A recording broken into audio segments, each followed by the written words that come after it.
And if you meditate a lot, a little tip is when you finish the meditation, smile. Meditation creates a beautiful natural form of happiness. And if you can just acknowledge that with a little grin, you find that meditation will last a little bit longer inside. So those who need to go out, to go to the toilet or wherever, fine. But for the talk tonight, in my life as a monk, I've given so many talks, thousands of them literally, and that's not an exaggeration. So I don't like repeating myself, although some stories and jokes you repeat. But I do remember many years ago, I was saying this to the monk who's with me this evening. Many years ago I was teaching a weekend meditation retreat over in Safety Bay. And that was when we used to hire this Catholic retreat center. It was run by Catholic nuns. They're very nice to us. And honestly, I didn't mind just whoever was running the retreat center, as long as they kept reasonably quiet, which these couple of nuns did. But while I was doing this retreat and teaching it as well, in order to allow yourself to innovate, to experiment, to try other ways of teaching, one of the things which I did was combine two of the most powerful popular meditation techniques. And I remember asking monks who were much senior to me, can you do that? And maybe, I hope that some of them said no, because that's a sure way of making me try it. I'm rebellious. If you say you can't do it, of course you can do it. And combine loving kindness meditation together with breath meditation. And my God, that was so powerful. Sometimes the insights, we talk a lot about insight meditation. But you know what that is? It's actually doing a bit of experiment, watching, being calm, being peaceful, and being penetrating and seeing, what happens. And I think, I don't know if I told it, I told this at the retreat which I led recently. What insight is when you pick up something like this, which I have in front of me, and you ask people, what is it? Who knows what this is? Straight away when I ask a question like that, people think there is an answer, like a correct answer and a wrong answer. No, that's not the way of insight. Not correct, not right, not wrong. But you're seeing what you haven't seen before. You look deeper into it. If you say it's a stick, you've known that already. What else can you see this can be used for?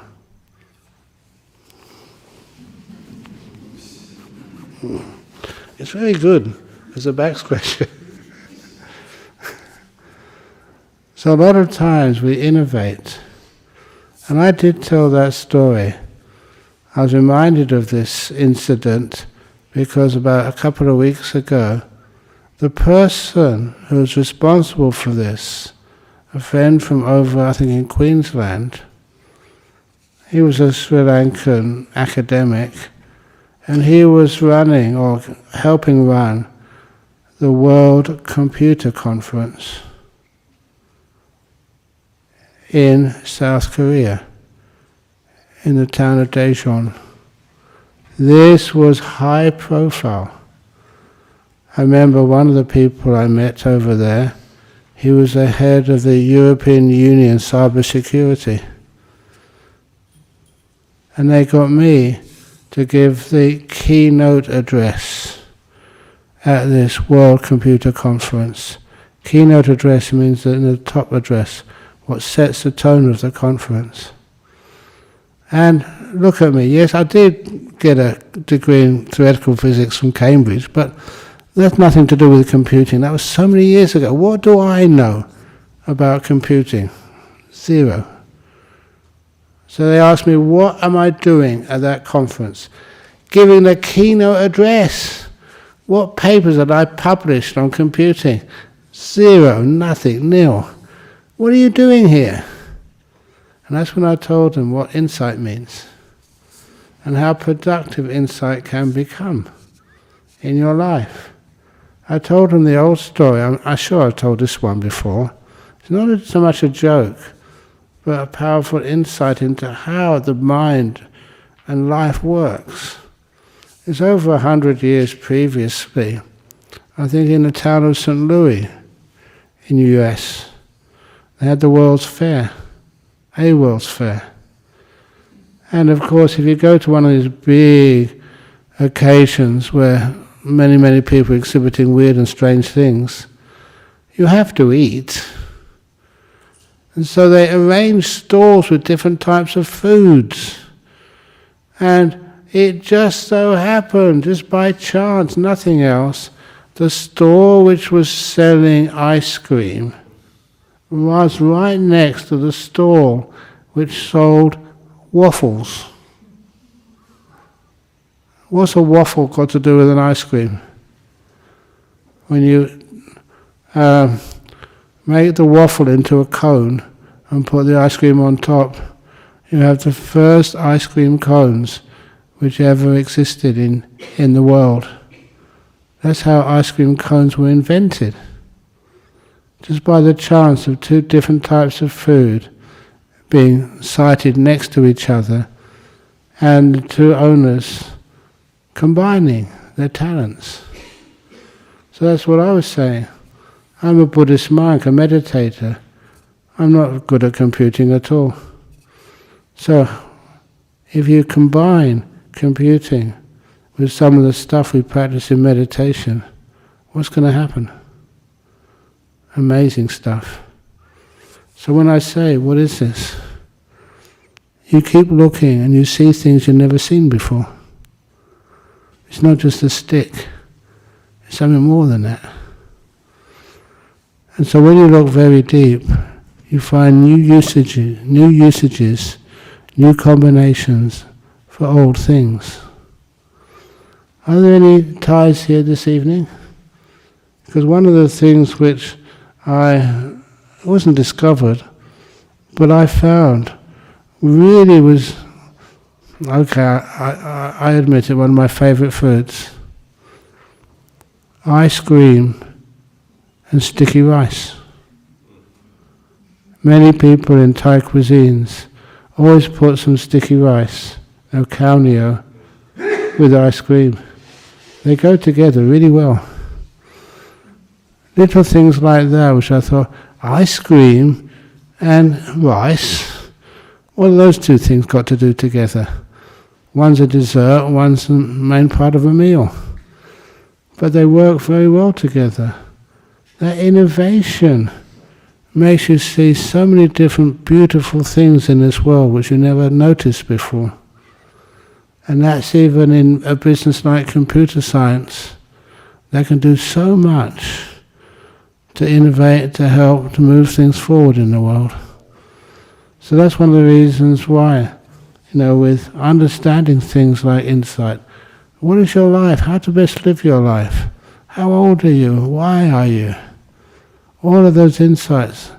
But sometimes we're so busy, we don't have time to really look. And take time just to see a stick which is on here all the time. What actually is it? What can it be used for?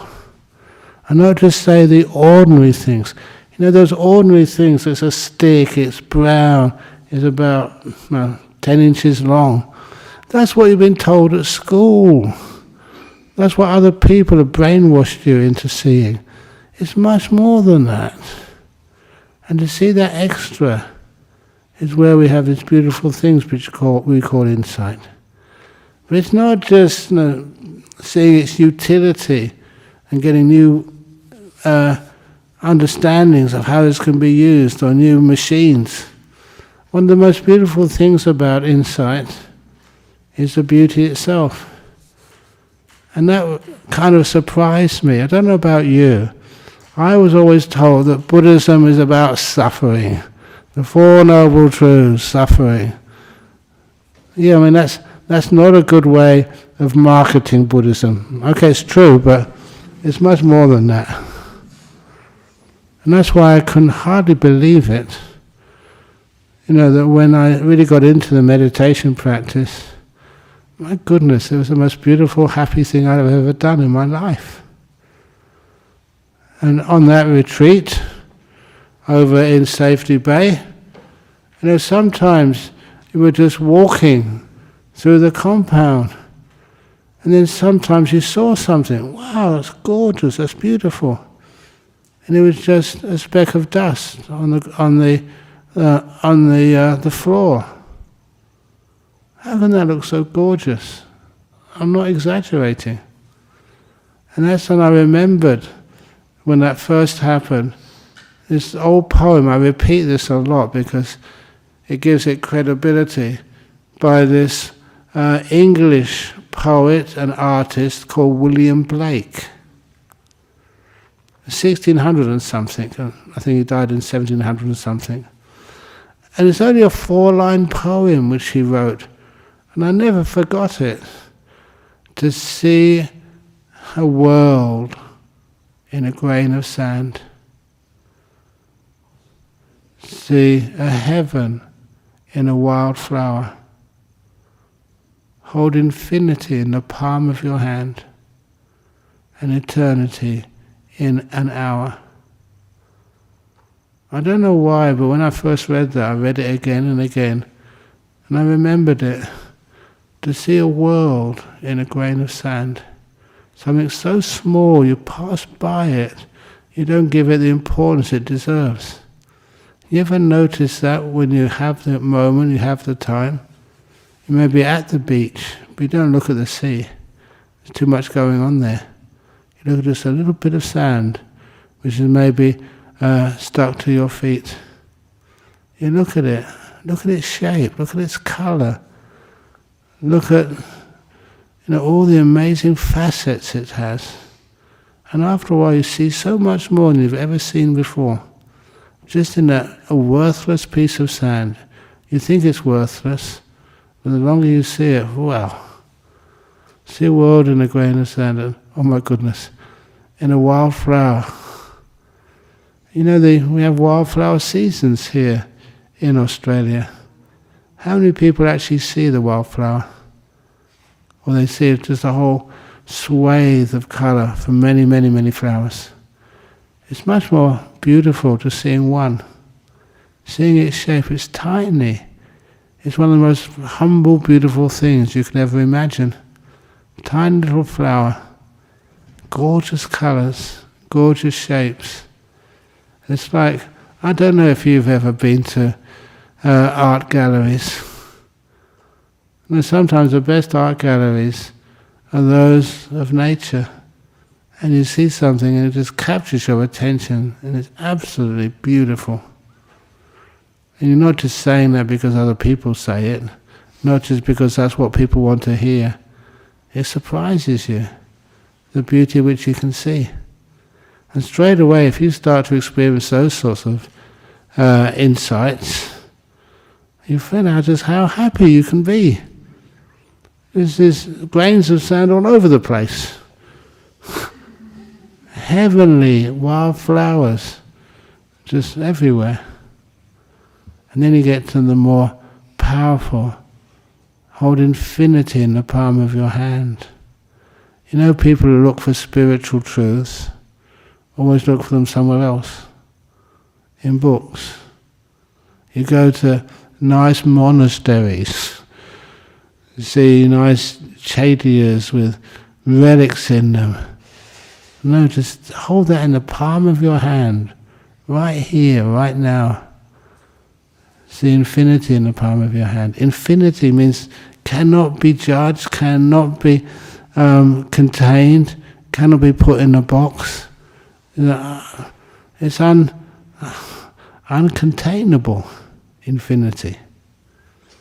And this is where you really get your mind starting to go very wide and very far. You know, that's one of the things which I liked in my education. You know, when sometimes, I still remember this occasion, that one of the classes I did in astrophysics was called Astrophysics of the Galaxy. And it was taught by Stephen... how come I forget his name? Come on. Stephen Hawking, his teacher. So this guy knew what he was up to. And sometimes, I'm not concerned with what he actually said, but just the power of what he said. He was talking about something he knew, which was really weird and profound. And I was supposed to be taking notes because there was an exam coming up in a few months. No way could you take notes. It appeared too beautiful. How can you take notes of one of the most gorgeous sunsets you've ever seen in your life? I don't want to take a note. It will just it will interrupt the enjoyment of what was being said. You know, interestingly, I learned that beforehand. When I remember, I was a Buddhist, and I thought, Buddhists, what should Buddhists do? And Buddhists go to India, and go and see the holy sites. I didn't really understand what I was doing, but I decided I wanted to do that. And so I remember one of the things which I always wanted to do as a young man is go and see the Himalayan mountains. I've seen photos of them, and they look absolutely gorgeous. A whole chain of mountains stretching across the northern horizon. And so that was one of my to-do lists.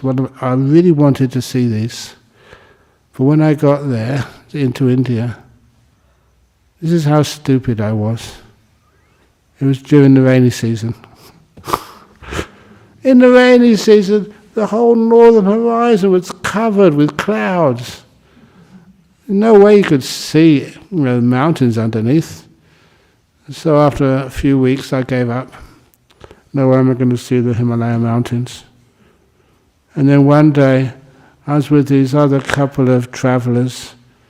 We found out we could get into one of these very cheap post office trucks who took the mail up to the northern part of Nepal, to the Tibetan border. And that's a cool thing to do. So you got in there and travelled in a small little truck and gave the driver a few extra rupees. That's what he did it for. No one would challenge him about carrying a few Westerners inside his truck. And we're far north of Nepal, close to the border, but then he wanted to stop for lunch. So he had some lunch, and together with the other two people on this journey, with me, 3 Westerners, we decided to have some exercise. We climbed up one of the hills. Not a tall hill, but when you got to the top of the hill, oh my goodness, the clouds parted. And the first time in a couple of months, you could actually see the Himalaya mountains, the whole of them. Just after a rainstorm, it was so clear. And when I saw the whole range of the Himalaya mountains, almost like crying in joy. But you know what I did? Stupid Ajahn Brahm. I ran back down to the truck. I left my camera in the truck. It couldn't have happened just so perfectly for me. I could see the mountains very quickly, ran down as fast as I could. Running down is easy enough, running down, but running up took much more time. And when I got to the top, right at that moment, no exaggeration, right at the moment, the clouds closed in. And the other 2 travellers, they said, "Where did you go?" I felt so dumb.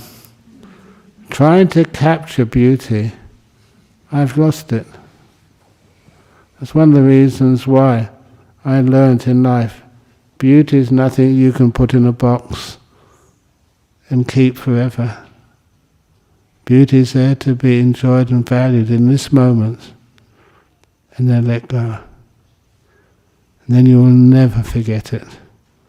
It was like someone was teaching me an important part of the Dhamma, of the practice. And in my whole life, and being a monk for so many years, you've seen some beautiful experiences. But one thing which I've always remembered, you can't take a photograph of it. If you try and take a photo of beauty, you destroy it. So wherever you are in your life and you see the wonderful things which you experience in life, see the beautiful stars at night.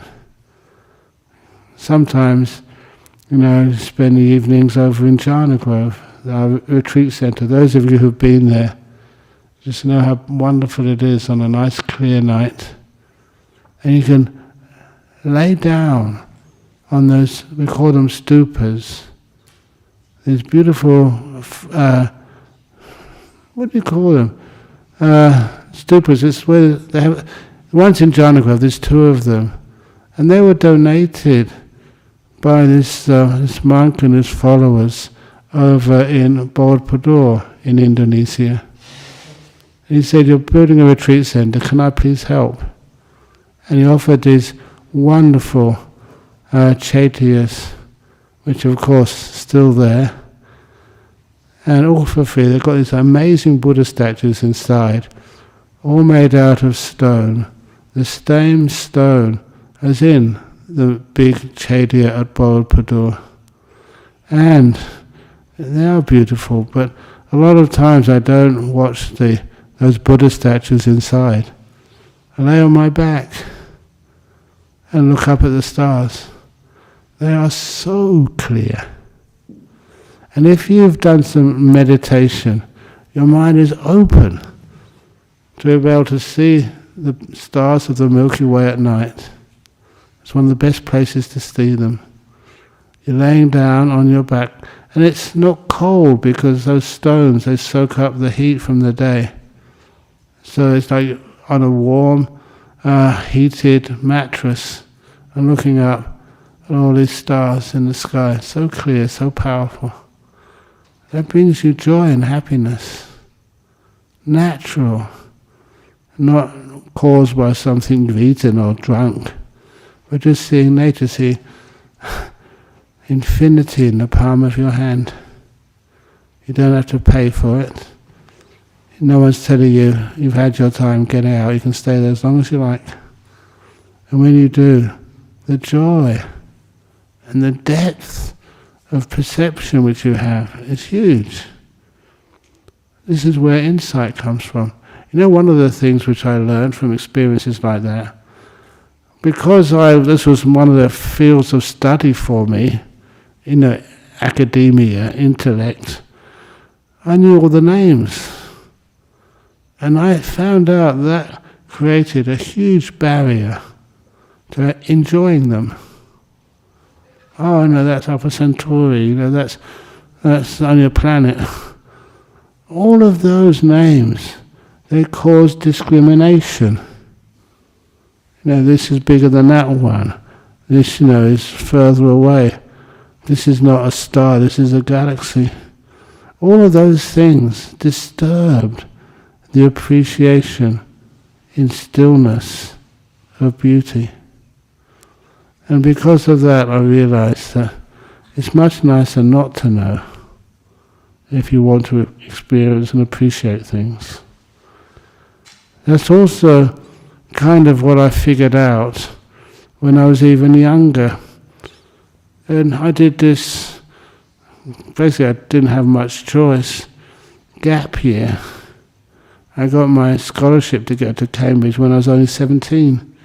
You couldn't go there until you were 18. So I had a year off. So what do? You don't have to do any more study for a while. I decided to go travelling. And I didn't want to go travelling to France or Scotland or something. I wanted to go somewhere a little bit further, different cultures. And I mentioned this on the meditation retreat because we had one of the retreatants on the retreat down in Jhana Grove last month over Easter, and she was from this area, from Guatemala, and from the area of the jungle called Tikal. And she didn't actually call her country Guatemala, she called it Guatemala. This is the civilization, the Maya civilization. They didn't leave much in the realm of records to prove what they were up to, what they were doing. But they had these beautiful pyramids in the jungle. Somebody knew that these had some religious significance, but no one knew what it was. And I kind of say thank you for leaving no records. I didn't want to know what they're supposed to mean. It's much better to discover it for yourself. And to get there, in the middle of the jungle, mountainous jungle, the only way to get there was on the back of a fishing boat, back of trucks. It took forever to get there, really slow, just winding around. And one thing I never realized, if you're traveling through a jungle, the paths, the roads, they overgrow with vines so quickly. I never realized this, but it was for about 3 or 4 days I hadn't seen in a straight line. The paths were really twisting all the time. And so my eyes had not seen long distances. You may think that's nothing, but that had a big effect on the experience which I was about to have. I was a boy, okay. Sometimes boys, they see a pyramid, they want to climb up to the top of it. I don't know why else you'd want to climb it. It's because it's there. In other words, no reason. So I went up to the top of one of these pyramids. No one could stop you because there's only one other archaeologist I saw was there at the time. He wasn't interested in me, I wasn't interested in him. So I just walked up the top of one of these pyramids. No books, no explanations. When you got up to the top, it was kind of obvious to me why they had built those big pyramids. One of the reasons was, when you got to the top of the pyramid, you were just above the top of the tree line. For the first time in days, I could see further than a few feet in front of me.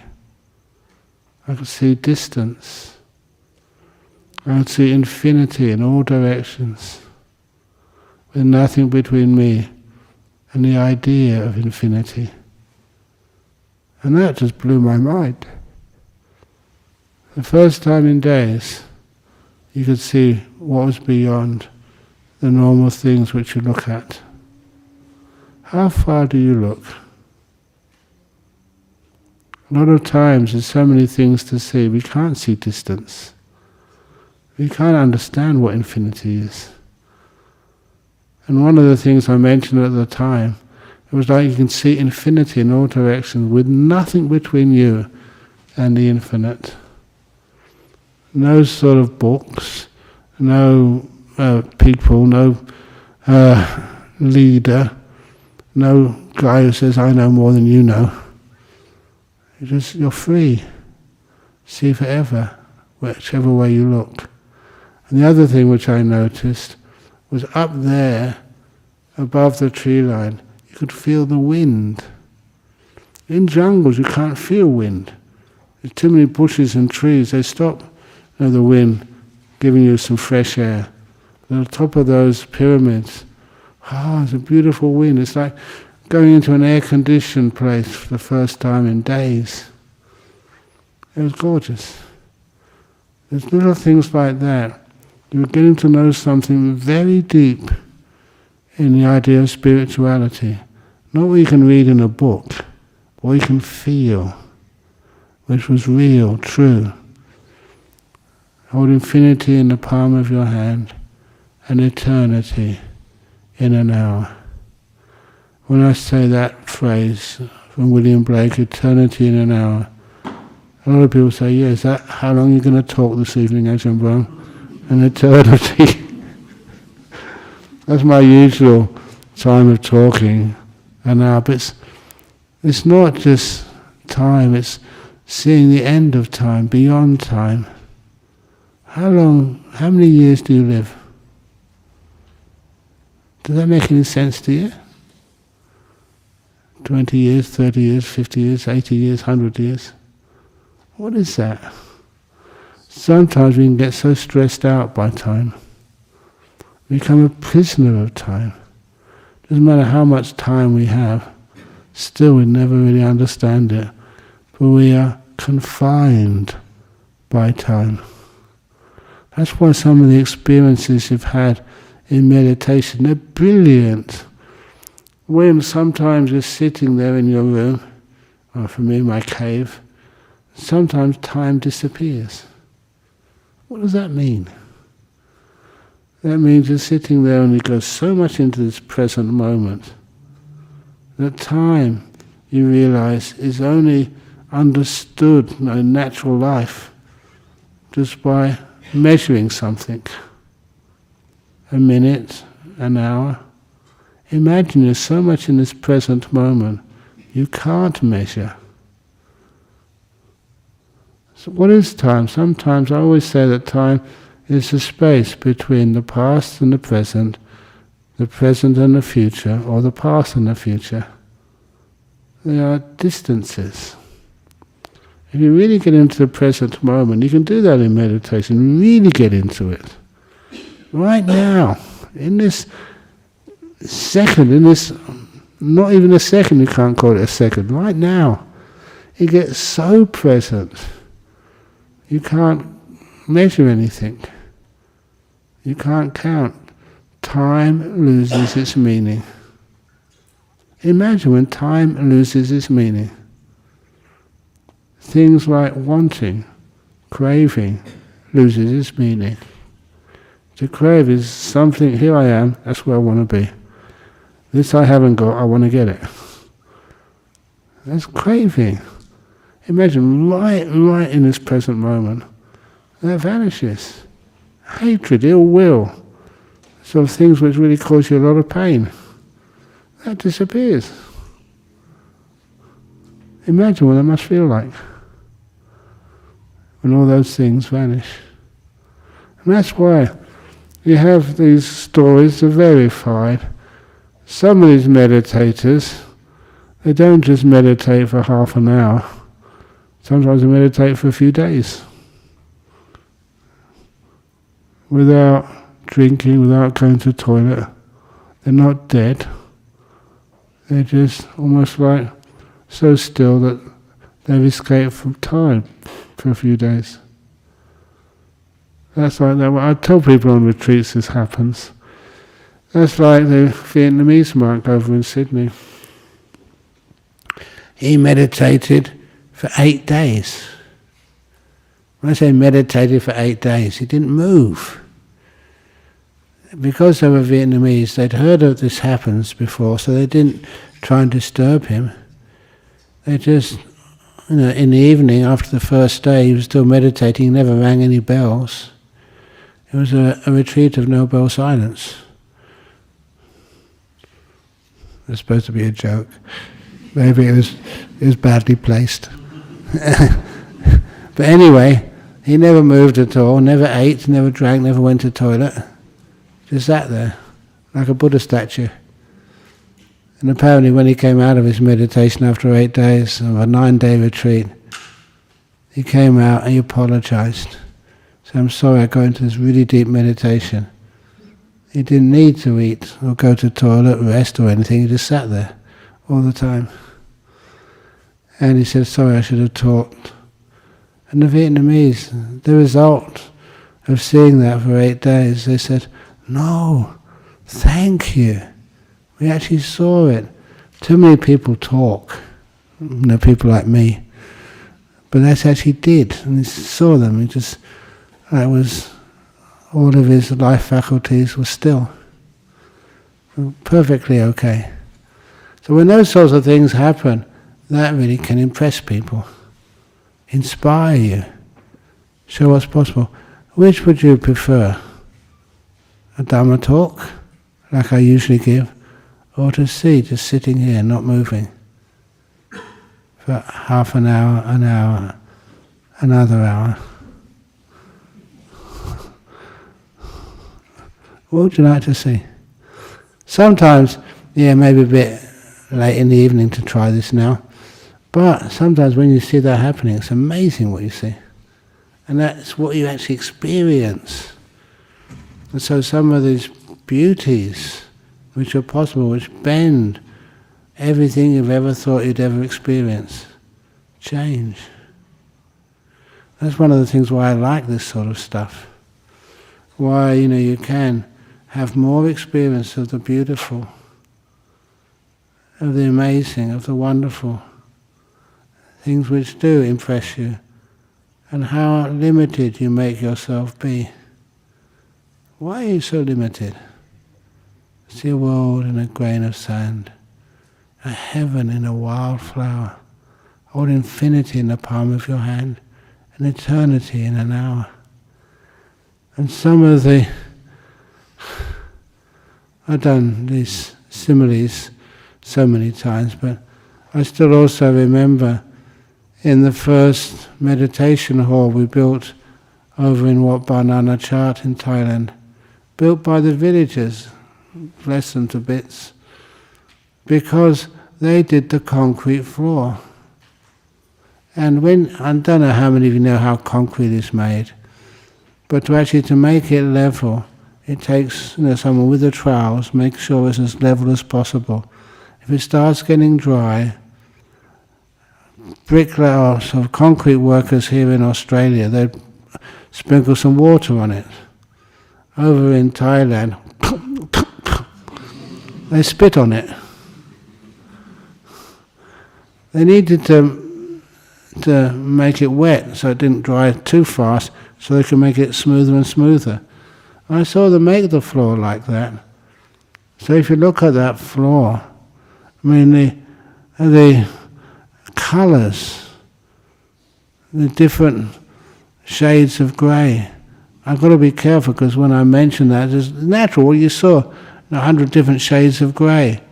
And then they said, apparently a movie's been made about that. I said, really? They could see the beauty like I saw the beauty? He said, no, not that at all. Some sexual thing. So that's not what you mean. You see excitement when you get that type of experience, not just the beautiful, which goes much, much deeper, but they had all these beautiful different shades, and because it was just done, with spit and just hard work, that floor was never really level. It had contours.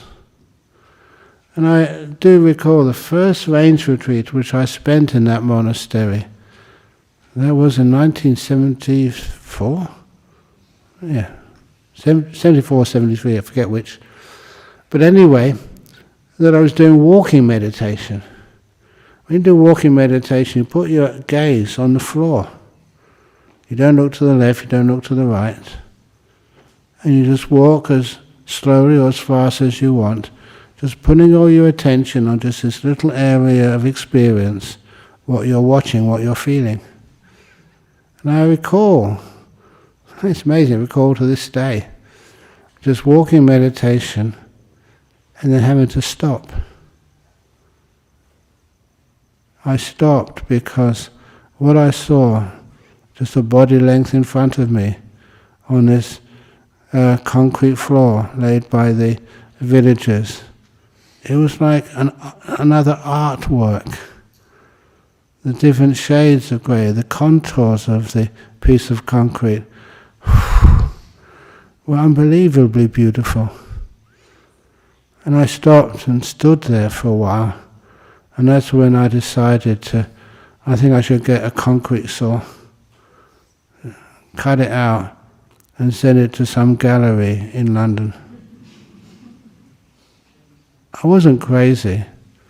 I could see beauty where other people couldn't. And that was just, again, blew my mind.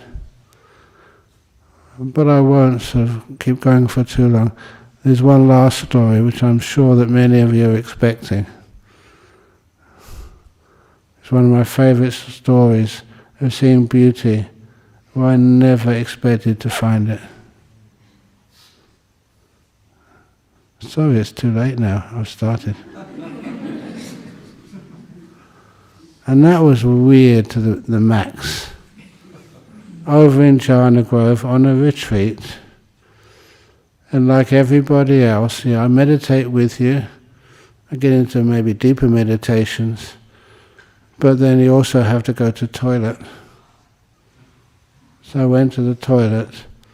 I remember the toilet. The reason you remember the toilet cubicle you went into, in the male toilet, in the middle cubicle, I went in there, sat down, just like you normally would do, and you relieved your bowels. Nothing wrong with that, just as ordinary as you could expect. But then, what I did, I was very peaceful, very aware, and my mindfulness was huge. My mistake was to look at the content of the toilet bowl. Wow! That's what it was like, honestly. Many of you have heard this story before, but I'm explaining it again because there's some details you always miss out. It's actually to know the full extent of the beauty you saw there. I mean, it was incredible. It wasn't just, a piece of feces. It was all these different balls, all stuck together, but not just stuck together at random, like they'd been chosen to put this way and that way by like a Michelangelo.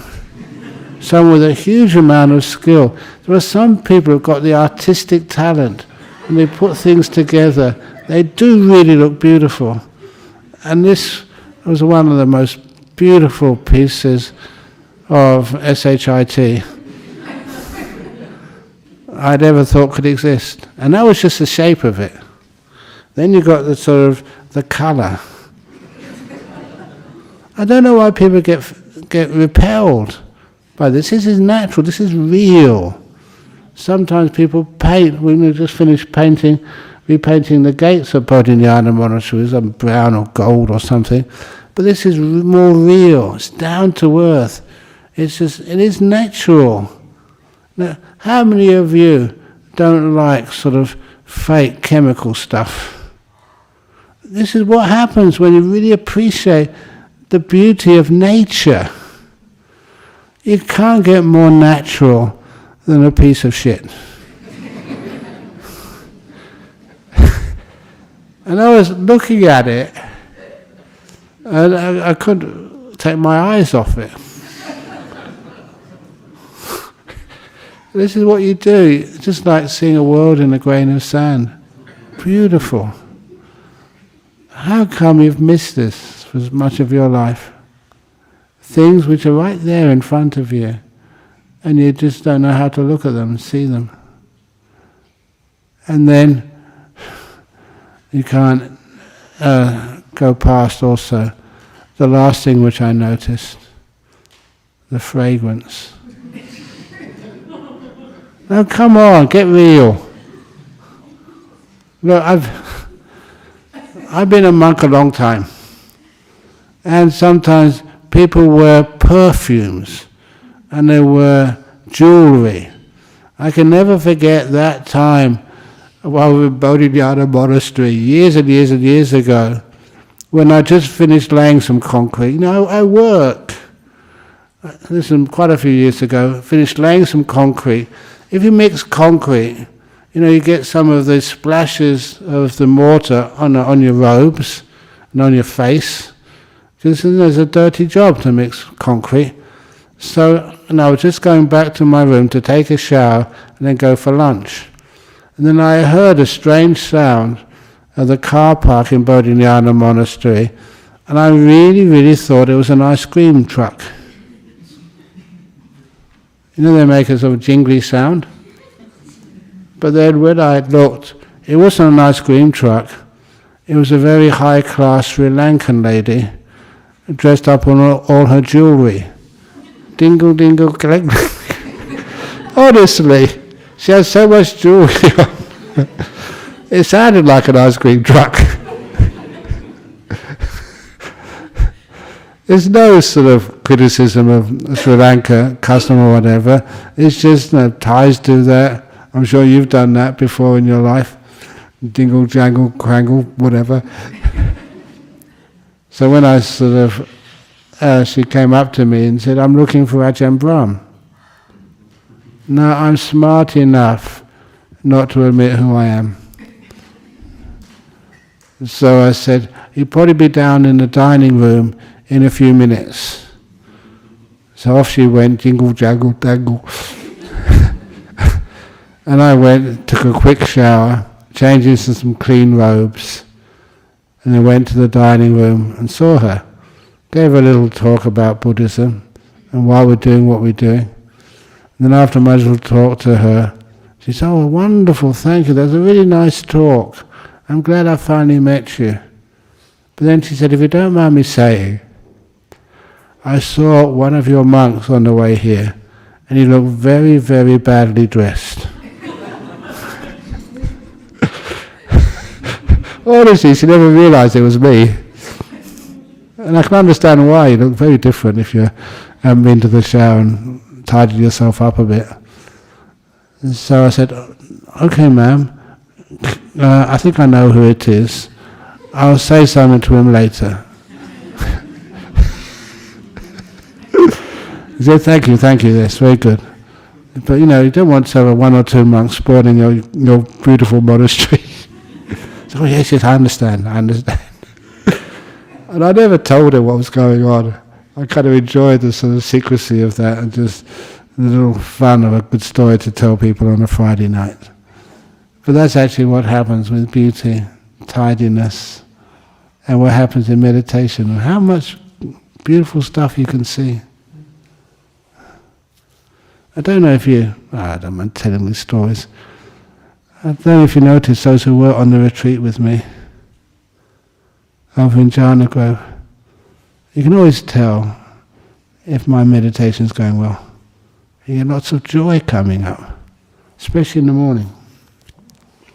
In the morning time, sometimes, this is really nice. You get much more happiness, much more good health, and even your breakfast tastes more delicious. You just got to be very careful to actually eat the breakfast and not say, wow, look at that, taste that. Because that's another experience I do remember. Doing a retreat, personal retreat, doing a bit of fasting as well. And then the first breakfast which I had after that retreat, or after that fasting, was baked beans. Please, I like baked beans, so don't keep offering too much to me. But I just took not a spoonful of beans. I took one baked bean. Because when you're mindful, you don't want to overblow your senses. Just one baked bean, and I put it in my mouth slowly. My goodness. That was an incredible taste, sensation. The taste exploded. Like on the outside of that baked bean was like the tomato sauce. Beautifully balanced between a bit sour, a bit sweet, a bit salty. But it had that taste of tomato sauce, you know what I mean? And it was so well balanced. And I just let it dissolve into my mouth as the baked bean flavour just permeated all of my mouth. And I never rushed it, because it was one of the most gorgeous flavours I've tasted for a long time. And eventually the flavour disappeared. I still had the bean left in my mouth. And then I very slowly crushed the bean in my mouth. And just the texture of a bean which has just been baked just enough, not too much, not too little. And I could let it just dissolve into the saliva of my mouth. And I thought, my goodness, this is like it's been, just one bean has been cooked by, was it Jamie Oliver or someone? I don't know the names. I looked at the can afterwards, I was looking for his name. It couldn't have been done just by any old cook. This was amazing high cuisine. So baked beans by Jamie Oliver. Have you ever tasted those? Of course it was done by another cook called Mr. Hines. But it's just how your perception gets enhanced by ordinary meditation. And you start to see tastes and pleasures and things you never expected, beauty in so many places. That's what happens. That's why I love being a monk. That's why I love going on retreats. That's why I love meditating. How much fun do you have? Just one baked bean. Wow! Thank you for listening. Sadhu, sadhu, sadhu, sadhu, sadhu. Okay, we've got some questions and answers, I hope. Maybe from Mr. Oliver, from his lawyer, wanted to sue me. Yeah, we've got some in the back there, yeah. Is the internet not working? Yes, sadhu, sadhu. Oh, you have some there. Great. Oh, okay. This is Jana. Okay. Thank you for being the, what do you call it? If the beautiful lady who comes to give the questions to the what? Maitre d'. That'll do. Anyway, thank you. Friday night talk, Ajahn Brahm. Question, Ajahn, I can feel calm while meditating, but I'm overcome with anxiety soon after. If you follow what I was saying, you don't get anxiety at all. You can't. You get beauty and safety and gorgeous. Everything feels so wonderful, like you're in a heaven realm. And it's just ordinary poo, ordinary baked beans, simple stuff. And that's how you react to it. And now I really can't understand why more people don't come here. If we had the menu for this evening's talk, like that, the most beautiful artwork you've ever seen in your life, and just the fragrance of the poo, wow, tremendous. I can feel calm while meditating, but overcome with anxiety soon after. How do I carry the peace into day-to-day life? Meditation seems like escaping from reality. No, it's escaping from suffering and getting into reality. What can be more real than a baked bean, just a grain of sand, a wild flower? Nothing which is constructed, but which is right there, which people can walk over looking for something more, and they miss what's already there. So that's how it works. After a while, you just get so much into the meditation, you have a wonderful life. Do you imagine, if I'm taken advantage of, do I be a good Buddhist and forgive, or do I raise my disapproval to stand up for myself? I try the former and I just get so much pent-up frustration, help. That's one of the meanings of my life. Same with you as well. The purpose of your life in Buddhayalu is to be taken advantage of.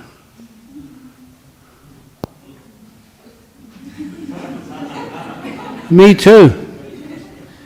Sometimes we should put a sign up outside. The monks are to be taken advantage of.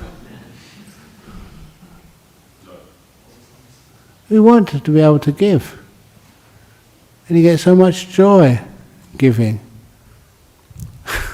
You were telling me, where's she gone? Actually, you were telling me the story that for my last birthday, last year, someone gave me I I don't mind saying this, you can take it out afterwards if I say something wrong, a Dome gift card. You know the Dome cafes? And it so happened they're beautiful for monks to use because you can get food at a Dome cafe like a lunch before 12 noon. So we were going to UWA to give a talk with Bernard Carr just last month. I went with 3 monks and also a driver. Were you in that? No, okay. So, how are we going to pay for this?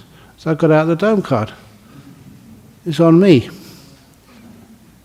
That's one of the things I miss, honestly. Being a monk, people treat me, but I can't treat you. I miss that.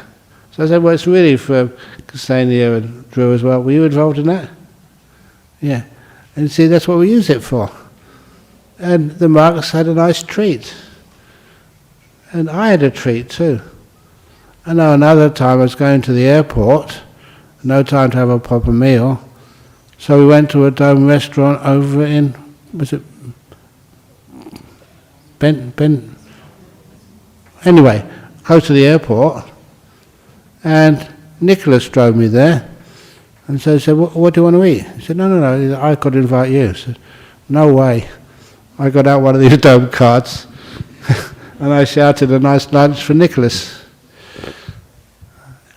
I enjoy that. Please don't take away my little perks of being a senior monk, to treat somebody. At the same time, is she here, Madhu? One of our treasurers or accountants, whatever she does. She was in that Dome cafe and she sent over some cake to us as well. Never expected that. I was already full. So we sent that to Dhammasara, the nuns' monastery. I have a really nice, interesting life. I can do good karma as well. I'm there to be taken advantage of. Please take advantage of me. But not tonight, thank you. I need to save my energies for tomorrow. Okay. And next one from Medan in Indonesia. I'm going to Indonesia on Monday, but this time not Medan. I never organised this. The Ehipasako Foundation organised the trip. What are the ways and suggestions in Dharma when we make important decisions in life without regret, even though sometimes it disappoints certain parties? Look, forget about other parties. If you go out of this hall and you go out of the main gate and you turn left, is that a wrong decision? If you turn right, is that a wrong decision? Both the decisions are the same. The road around the park is round. Turn left, turn right, it's all the same. And that's a very good simile for life. Whichever way you go, left or right, they always get to the same place in the end. Is that true? Of course it's true. You get to the same place in the end, the cemetery.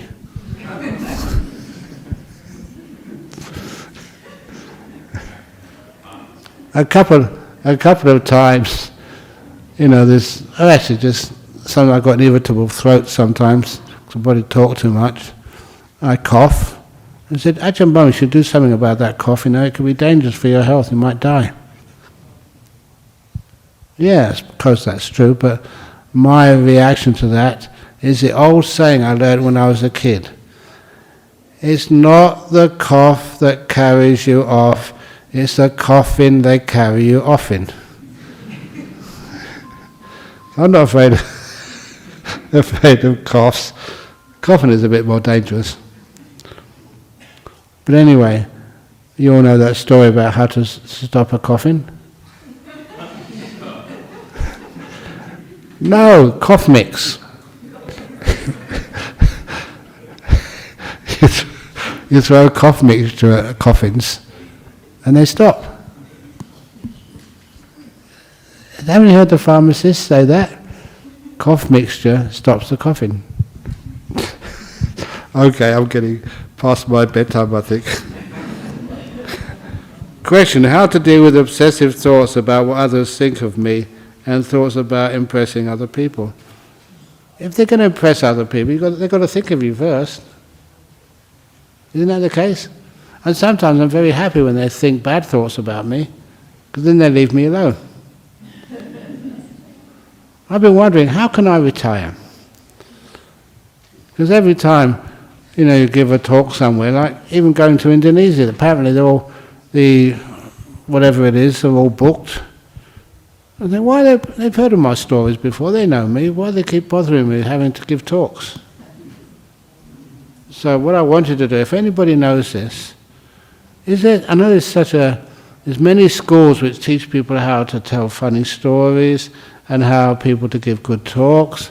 I don't want any of those type of organizations. How can we have an organization which teaches me to be more grumpy? More offensive? More irritating? I want to go to not a charm school, an irritable school. Is that a good idea? Because if I go to an irritable school and give irritable stories every Friday night, then they leave me alone. And I can go to bed early every night and have more time by myself. Is that a good idea? Good idea? Does anybody know the address or phone number of an irritable school? What did you say? The committee. What committee? Yeah. I said this let's say it too. And that's right, a group of young people came to Bodhinyana Monastery, and I said to them, look, some of you at that age are looking for a partner in life. You always choose the wrong partner. And I know this, because they will come and complain to me afterwards. My wife does this, my husband does that. Ugh. And the solution is so easy. If you are a young man, never marry a beautiful wife or beautiful woman. Marry an ugly one. If you marry an ugly girl, now think about it, it's logic, it's reason. If you marry an ugly girl, you don't have to worry about her at all. You can be late in the office at night, you can just go have some fun with your friends. Because she's ugly, she'll always be there for you afterwards. And you women, never marry a rich man. That's really dangerous. If he's a rich guy, then you can have, his, they actually give them a name, trophy wife. Yeah. Anyway, because he's wealthy, he can have girlfriends on the side, never lets you know. But if he's poor, if he really has got very little money, then you're safe. You don't have to worry at all. No one will want to go out with him if he's that poor. So this is my trick for a happy marriage. Never marry a beautiful girl. Never marry a wealthy guy. And if you're already too beautiful already, you can go to ugly school, not beauty parlour, ugly parlour. And you have a much happier life.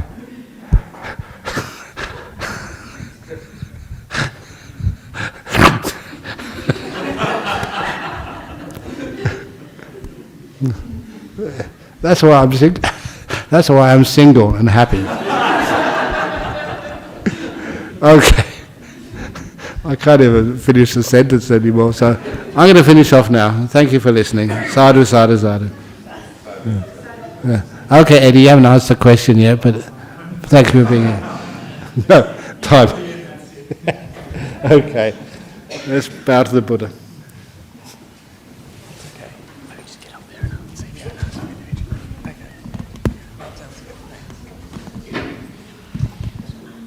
Arahang Samma Sambuddho Bhagava Buddhang Bhagavantang Abhivademi